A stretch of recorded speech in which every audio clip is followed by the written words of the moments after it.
Efecto del poco cuidado que hemos tenido como personas individuales, pero también el papel que tienen las empresas y el Estado, en que no se tenga legislación clara para poder proteger nuestros bienes naturales. En ese sentido, también surge la necesidad de crear conocimiento. Y en esa necesidad y ese requerimiento es de que se realizó este estudio.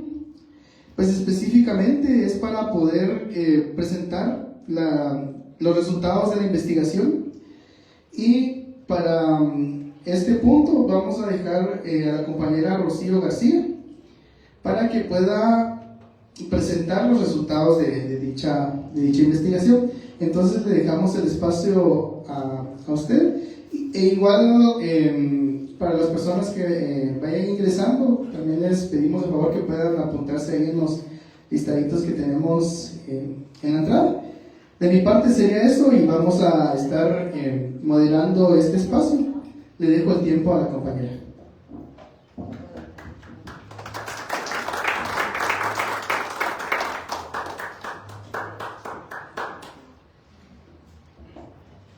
Muy buenas tardes a todas y a todos. Muchas gracias por estar aquí acompañándonos.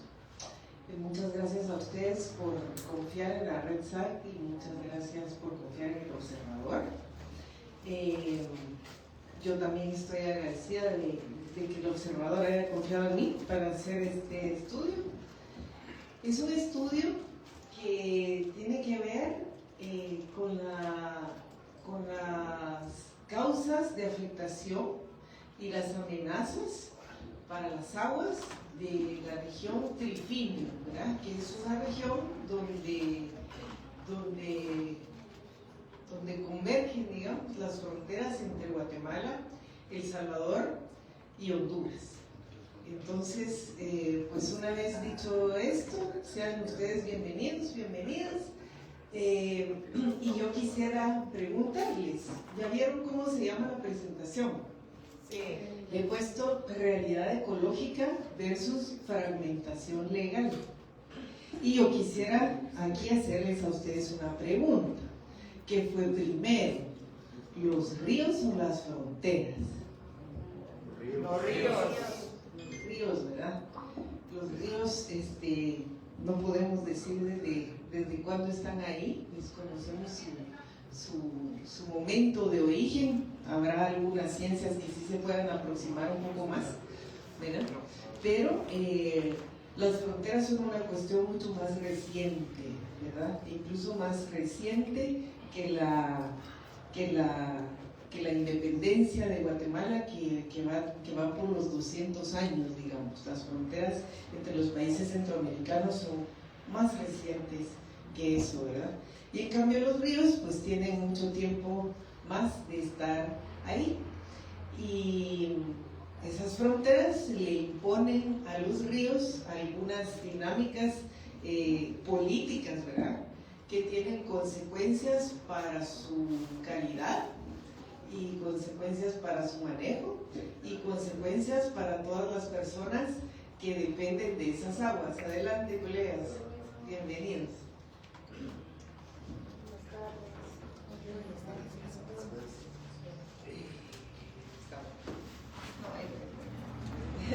Entonces, quisiera primero hablar un poquito de esta región que llamamos la región Trifinio. Les decía antes que es la región donde convergen las fronteras entre Guatemala, El Salvador y Honduras. Esa zona está protegida por un tratado trinacional entre Guatemala, El Salvador y Honduras. Y quien hizo ese tratado se refirió a la zona como una unidad ecológica indivisible.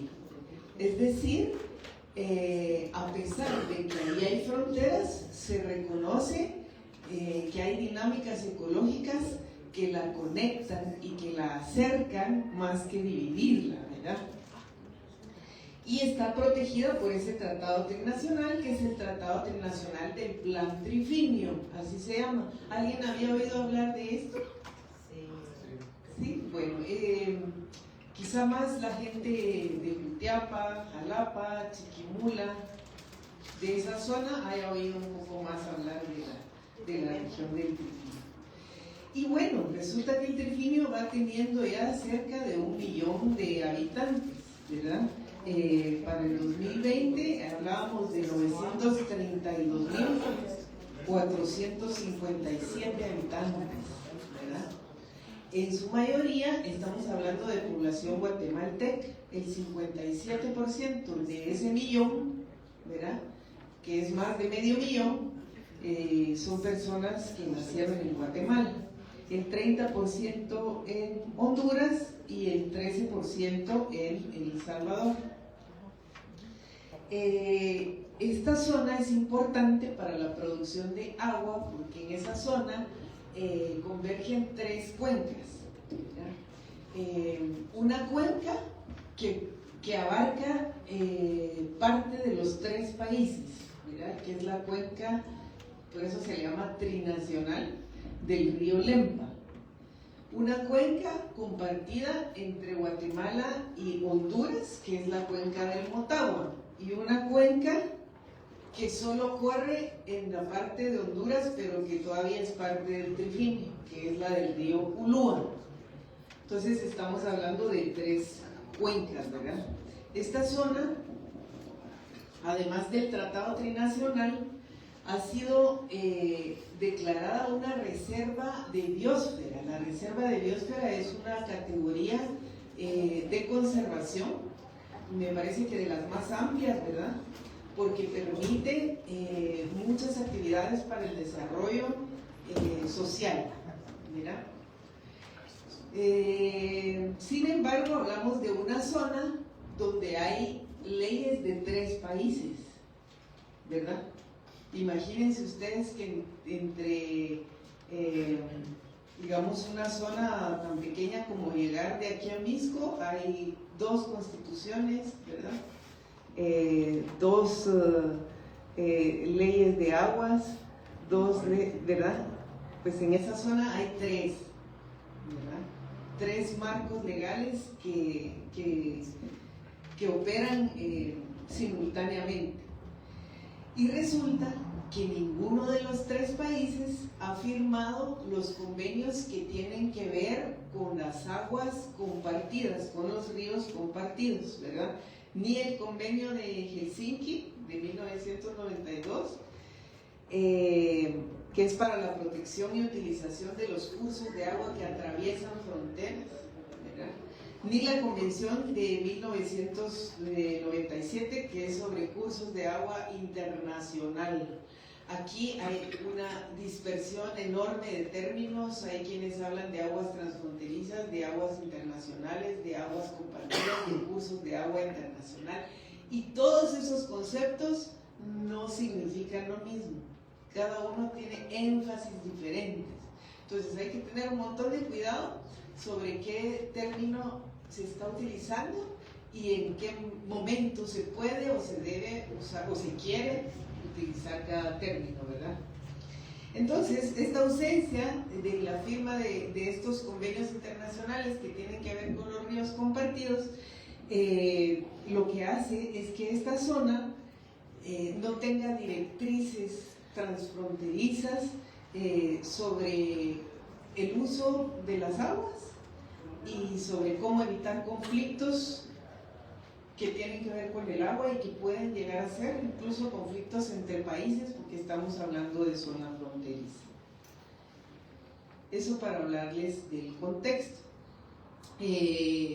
Como ustedes se dan cuenta, es un tema bastante amplio, ¿verdad? Por ejemplo, esto de las 3 cuencas transfronterizas. Cada una tiene su propio contexto, sus propios problemas. Entonces este estudio hemos decidido aterrizarlo en la cuenca del río Lempa. ¿Por qué? Porque esa es compartida entre los 3 países, ¿verdad? Y resulta que el río Lempa nace en Guatemala, digamos, ¿verdad? Uno de sus afluentes, digamos, nace en Guatemala, y después transcurre hacia Honduras y luego transcurre hacia El Salvador. La parte donde nace, digamos, la parte alta, está compartida entre Guatemala y El Salvador. Eso se llama cuenca alta del río Lempa, ¿verdad? La cuenca alta del río Lempa es la mitad de la región Trifinio, son 3.587 kilómetros cuadrados, ¿verdad? Y estamos hablando de una cuenca que genera 2.160 millones de metros cúbicos de agua al año, ¿verdad? En una zona fronteriza, como habíamos dicho antes, ¿verdad? Pero resulta que la parte donde nace, digamos, es la parte alta, luego hay una parte media que está en El Salvador, y la parte baja, que es la que va a dar al mar, ¿verdad? Toda esa parte está en El Salvador. Entonces resulta que El Salvador recibe las aguas que no tienen ningún control en la parte alta del río arriba, ¿verdad? Es decir, El Salvador sufre la mayor parte de las consecuencias de que no tengamos esas regulaciones, digamos. Y en El Salvador, ese río es importante, primero atraviesa todo El Salvador, ¿verdad? Desde frontera con Guatemala y Honduras hasta su desembocadura en el mar. Segundo, abastece el 40% de la población del área metropolitana de San Salvador y alimenta 3 hidroeléctricas importantes en El Salvador, la de Cerrón Grande, la de 5 de noviembre y la 15 de septiembre, que son pues básicamente las que dan energía eléctrica a San Salvador, ¿verdad? Entonces estamos hablando de un río importante para los 3 países, pero mucho más para El Salvador.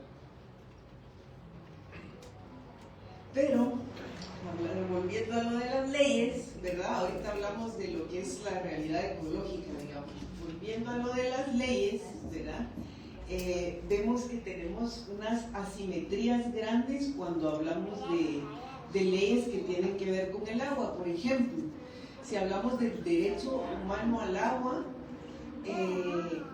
la Constitución de Honduras sí lo reconoce. La Constitución de El Salvador no lo reconoce. Se trató de hacer una reforma constitucional para que lo reconociera, pero finalmente no lo hizo. Aunque su ley de recursos hídricos sí reconoce el derecho humano al agua, es decir, una legislación secundaria en El Salvador sí reconoce el derecho humano al agua, mientras que Guatemala no lo reconoce explícitamente. Ley de aguas. En Honduras existe desde el 2009 y la autoridad encargada es una autoridad descentralizada, pero adscrita allá se llama SERNA, Secretaría de Recursos Naturales, pero es lo mismo que aquí sería el MAN, del Ministerio de Ambiente, hace las mismas cosas. En El Salvador tienen ley de aguas desde el 2022, que creó su autoridad salvadoreña del agua. Mientras que en Guatemala no tenemos una ley de aguas, lo que tenemos es una deuda de ley de aguas, porque la Constitución de 1985 dice, mandata a crear una ley de aguas. Entonces, del 85 para acá ya llevamos ¿cuántos años? 40, 30. Bueno, ese es el tiempo de deuda de ley de aguas, digamos. Y una cosa más con respecto a las leyes, digamos. ¿Qué es lo que cada país piensa? Ya que no firmaron esos tratados internacionales, ¿qué es lo que cada país piensa sobre las aguas internacionales?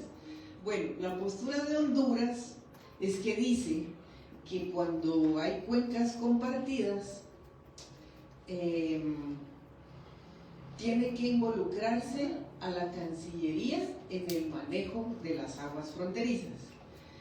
El Salvador mandata explícitamente a negociar tratados, que hayan tratados de agua cuando hay aguas compartidas, ¿verdad? Mientras que Guatemala se opone a la existencia de tratados de carácter trinacional, por ejemplo, ¿verdad? Entonces, si ustedes miran en este cuadro, ¿verdad?, cómo es la situación legal, digamos, de las aguas compartidas, se dan cuenta que Honduras tiene una legislación bastante abierta, digamos, ¿verdad? El Salvador también, bastante, o sea, quizá menos abierta que la de Honduras, pero mucho más abierta que la que tenemos en Guatemala.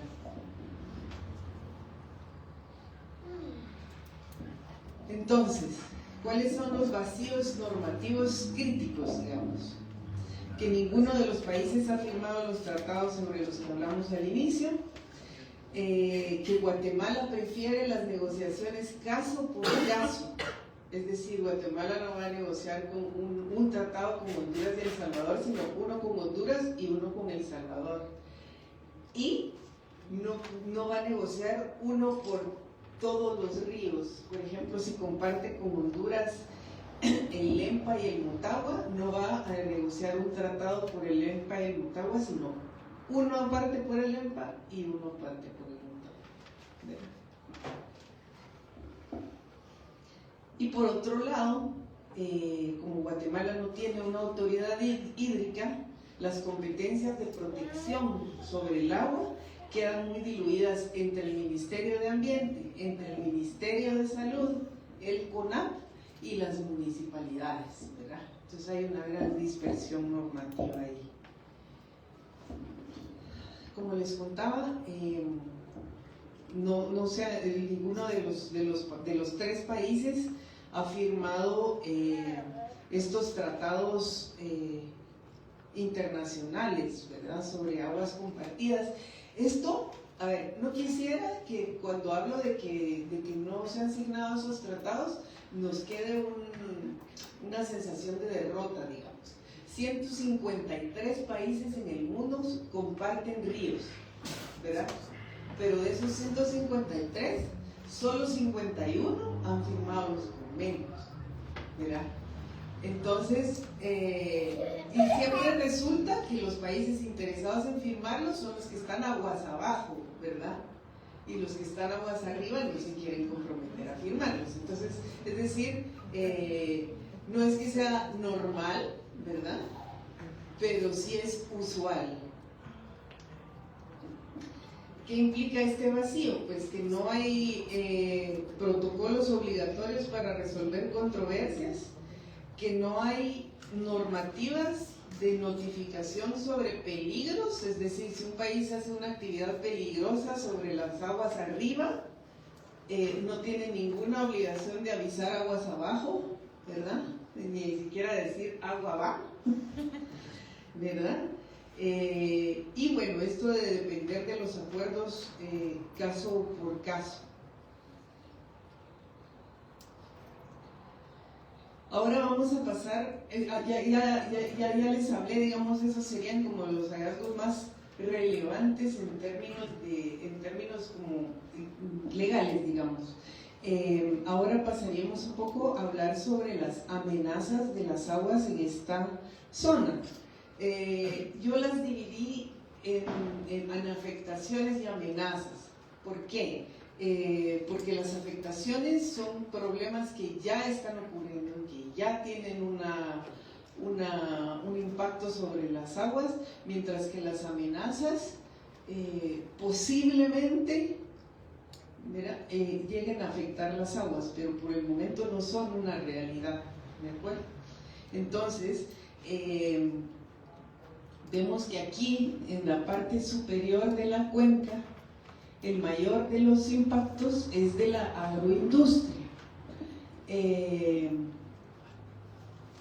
Sobre todo, bueno, pero no solo de la agroindustria, también tenemos que hablar de agricultura de pequeña escala que usa agroquímicos, digamos, ¿verdad? Porque los problemas, porque eso ya ocurre, los problemas principales en la parte superior son la erosión, los agroquímicos que se le ponen a las hortalizas y el vertido de aguasmieles de café en los ríos, ¿verdad? Igualmente aquí, para que no nos quede una sensación de absoluta derrota, hay que decir que ya se están implementando esfuerzos importantes, digamos, para que los pequeños productores se agrupen en un beneficio semi-húmedo o semiseco, como quieran decirle, ¿verdad? La cosa es que no usa tanta agua, ¿verdad? Como lo que le llaman el beneficio húmedo de café, ¿verdad? Entonces, eso es como en la parte alta. A nivel medio, en los centros urbanos, ahí estamos hablando principalmente de Esquipulas del lado de Guatemala, ¿verdad? Y Ocotepeque del lado de Honduras, ¿verdad? Que son dos de eso que ahora se llama ciudades intermedias, ¿verdad? Ahí estamos hablando de centros urbanos, digamos, pero con un enorme déficit de saneamiento. Entonces, las aguas domiciliares se descargan pues directamente a los ríos, ¿verdad? Lo que causa una alta contaminación por coliformes fecales. Entonces, entre agroquímicos, aguasmieles de café y coliformes fecales, estamos hablando de los problemas más serios que ya están afectando esa cuenca, ¿verdad? Y en el nivel entre el medio y el inferior, digamos, hemos encontrado amenazas mineras. Aquí le hemos llamado amenazas porque ninguno de los proyectos está operando todavía, ¿verdad? Entonces, que no nos asuste con el petate del muerto, ¿verdad? Sino hay que tener precaución, y no cejar en la lucha, digamos, pero son proyectos que no están operando todavía, ¿verdad? Y bueno, ya ustedes, como ya hablamos hace un ratito, el efecto acumulativo de todo lo que trae el agua desde aquí hasta El Salvador. Imagínense cómo son las aguas que le están llegando a El Salvador, ¿verdad? Y esas aguas todavía atraviesan todo El Salvador. Imagínense con qué calidad llegan al mar. Entonces, las principales causas de afectación son la industria cafetalera, los agroquímicos y el saneamiento. No hay plantas de tratamiento de aguas ni en Esquipulas ni en Ocotepeque todavía. En términos del uso de agroquímicos, hay un uso intensivo de fertilizantes, incluso de 33 kilogramos por hectárea. ¿Verdad? Eso es más alto de lo que hay en otras regiones de Centroamérica.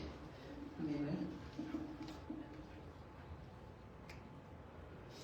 Y el déficit de saneamiento rural. Miren ustedes, es interesante esta gráfica. Me parece que es un poco clara para que la puedan ver, pero apagamos pero veamos. Tal vez ahí se ve un poco mejor. Bueno, la barra de arriba es El Salvador. Entonces dice que en El Salvador el 58.8% de las personas en el área rural tienen letrinas, ¿verdad? En Honduras el 54.2% y en Guatemala el 40%. ¿Sí? Entonces miren esta brecha, ¿sí? Ya vimos que había una brecha a nivel legal. Si quieres ya puedes poner la luz, gracias. Entonces, ya vimos que había una brecha a nivel legal, ¿verdad? Ahora estamos viendo una brecha a nivel socioeconómico, ¿verdad?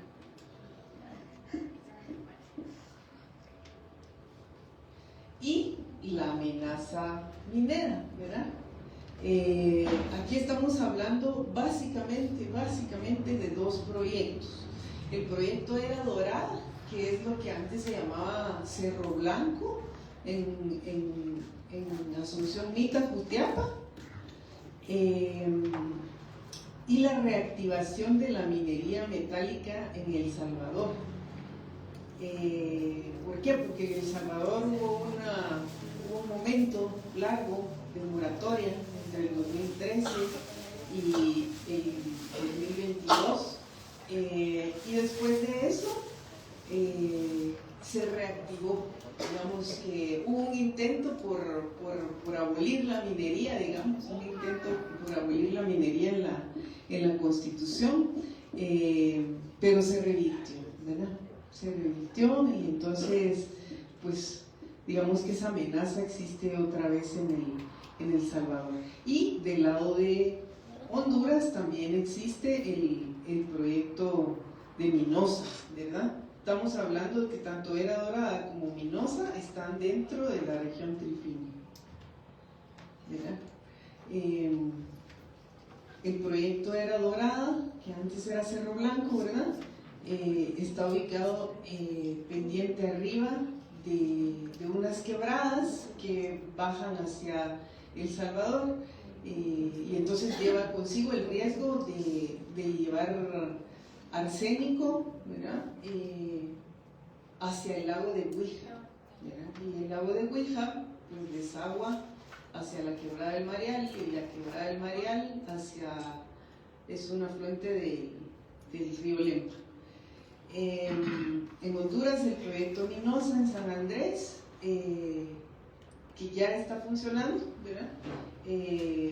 Empezando a funcionar, y que ya existen quejas, digamos, no solo por contaminación ambiental, sino principalmente por desplazamiento de comunidades, ¿verdad? Y en El Salvador, pues como les decía, que se revirtió la prohibición en 2024, ¿verdad?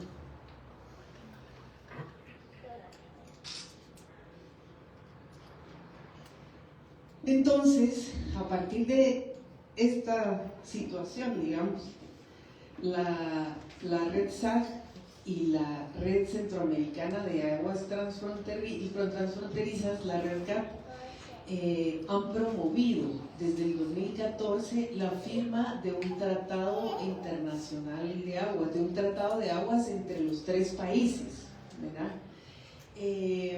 Sin embargo, el tratado se estancó, y una de las ideas de este estudio también era entender ese estancamiento. Entonces encontramos un nudo político importante. Ese nudo político es una política pública en Guatemala que se llama política de aguas transfronterizas. Política del Estado en materia de cursos de aguas internacionales. Esa política fue firmada en el año 2012. ¿Ustedes se acuerdan quién era presidente en 2012? Otto Pérez Molina. En tiempo de Otto Pérez Molina se firmó esa política entonces. ¿Y qué es lo que dice esa política? Ay, la batería se está agotando.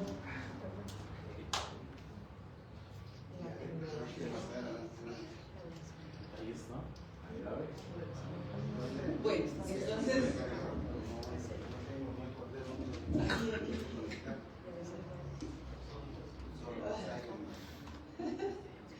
bueno, entonces, ¿qué es lo que dice digamos, cuál es el nudo político? ¿Qué es lo que dice esa política? Primero, rechaza el término de cuencas compartidas, ¿verdad? Ellos dicen que el término compartido no lo van a usar, ¿verdad?